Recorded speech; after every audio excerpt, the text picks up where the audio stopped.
ಭಾರತ ಮತ್ತು ಇಂಗ್ಲೆಂಡ್ ನಡುವಿನ ಟೆಸ್ಟ್ ಸರಣಿ ಸ್ಟಾರ್ಟ್ ಆಗಿದೆ. ಶುಭ್ಮನ್ ಗಿಲ್ ನಾಯಕತ್ವದಲ್ಲಿ ಯಂಗ್ ಇಂಡಿಯಾ ಹೊಸ ಇನ್ನಿಂಗ್ಸ್ ಅನ್ನು ಶುರು ಮಾಡಿದೆ. ಆದರೆ ಈ ಸರಣಿ ಕನ್ನಡಿಗರ ಪಾಲಿಗೆ ಸದಾ ನೆನಪಿನಲ್ಲಿ ಉಳಿಯುವಂತ ಗೋಲ್ಡನ್ ಸೀರೀಸ್. ಯಾಕಂದ್ರೆ ಪ್ಲೇಯಿಂಗ್ 11 ಅಲ್ಲಿ ಒಟ್ಟೊಟ್ಟಿಗೆ 3 ಕನ್ನಡಿಗರು ಚಾನ್ಸ್ ಪಡೆದಿದ್ದಾರೆ. ಒಂದು ಕಾಲದಲ್ಲಿ ಭಾರತ ತಂಡದಲ್ಲಿ 7 ಜನ ಪ್ಲೇಯಿಂಗ್ 11 ಅಲ್ಲಿ ಆಡ್ತಾ ಇದ್ರು.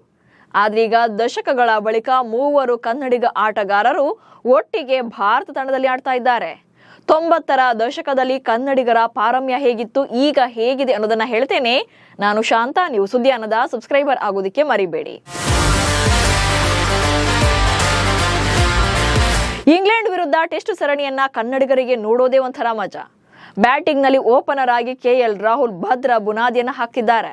ಇನ್ನು ಸಾಲಿಡ್ ಫಾರ್ಮ್ ನಲ್ಲಿರುವಂತಹ ಕರುಣ್ ನಾಯರ್ ಮಿಡಲ್ ಆರ್ಡರ್ ನಲ್ಲಿ ಬೆಸ್ಟ್ ರೋಲ್ ಪ್ಲೇ ಮಾಡ್ತಾರೆ. ಹಾಗೆ ಬೌಲಿಂಗ್ ವಿಭಾಗದಲ್ಲಿ ಪ್ರಸಿದ್ಧ ಕೃಷ್ಣ ತಮ್ಮ ಮಾರಕ ಬೌಲಿಂಗ್ ದಾಳಿಯಿಂದಲೇ ಆಂಗ್ಲರ ಪಡೆಯನ್ನ ಕಾಡುವಂತ ಸಾಮರ್ಥ್ಯ ಅವರಲ್ಲಿದೆ. ಹೀಗೆ ಓಪನಿಂಗ್ ಟು ಎಂಡ್ ವರೆಗೂ ಕೂಡ ಕನ್ನಡಿಗರೇ ಕಾಣ್ತಾರೆ. 23 ವರ್ಷಗಳ ಬಳಿಕ ಭಾರತ ತಂಡದಲ್ಲಿ ತ್ರಿವಳಿಗಳನ್ನ ನೋಡೋಕೆ ಅವಕಾಶ ಕನ್ನಡಿಗರಿಗೆ ಸಿಕ್ಕಿದೆ. 90ರ ದಶಕದಲ್ಲಿ ಭಾರತ ತಂಡದಲ್ಲಿ 7 ಕನ್ನಡಿಗರು. ಸಚಿನ್ ತೆಂಡೂಲ್ಕರ್ ನಾಯಕತ್ವದ ಅವಧಿಯಲ್ಲಿ ಅನಿಲ್ ಕುಂಬ್ಳೆ, ಸುಜಿತ್ ಸೋಮಸುಂದರಂ, ವೆಂಕಟೇಶ್ ಪ್ರಸಾದ್, ಜಾವಗಲ್ ಶ್ರೀನಾಥ್, ರಾಹುಲ್ ದ್ರಾವಿಡ್, ವಿಜಯ್ ಭಾರದ್ವಾಜ್, ಸುನಿಲ್ ಜೋಶಿ, ದೊಡ್ಡ ಗಣೇಶ್ ಮತ್ತು ಡೇವಿಡ್ ಜಾನ್ಸನ್ ಎಲ್ಲರೂ ಕೂಡ ಭಾರತಕ್ಕಾಗಿ ಆಡಿದ್ದಾರೆ.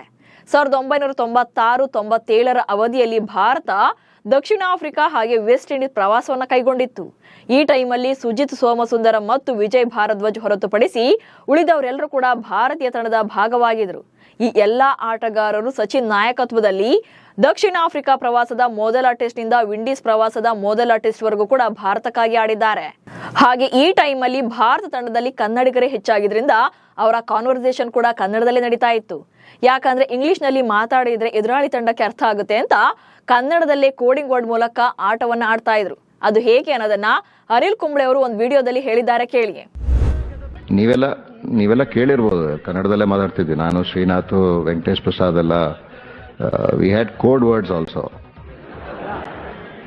ಸೊ ಶ್ರೀನಾಥ್, ವೆಂಕಟೇಶ್ ಪ್ರಸಾದ್ ಅವ್ರು ಬೌಲಿಂಗ್ ಮಾಡ್ತಾ ಇದ್ಬೇಕಾರೆ ಸ್ಲೋವರ್ ಬಾಲ್ಗೆ ಆಪತ್ ಬಂತು ಅನ್ನೋರು.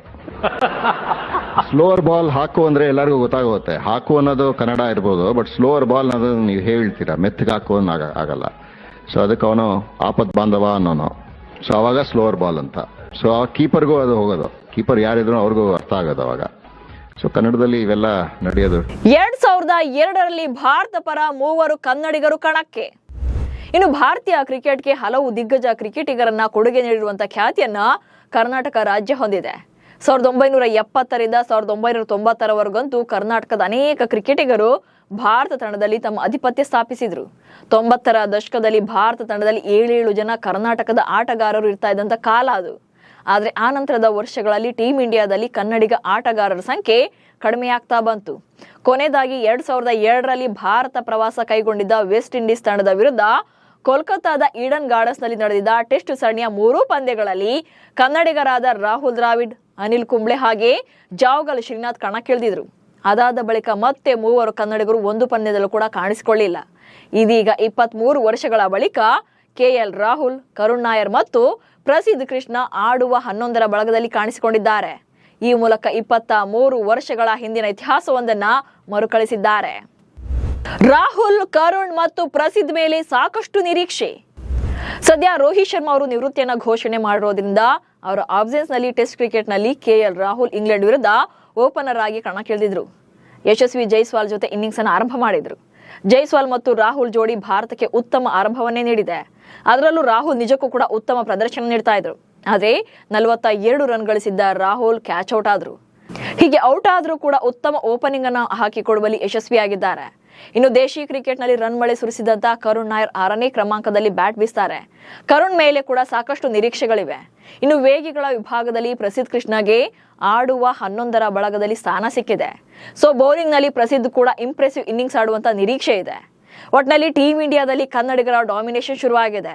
ಅದನ್ನ ಉಳಿಸಿಕೊಳ್ಳೋದು ಕೂಡ ಅವರ ಕೈಯಲ್ಲೇ ಇದೆ. ಸಿಕ್ಕಿರೋ ಅವಕಾಶವನ್ನ ಹೇಗೆ ಬಳಸಿಕೊಳ್ತಾರೆ ಅನ್ನೋದನ್ನ ಕಾದು ನೋಡಬೇಕು. ನಮಸ್ಕಾರ.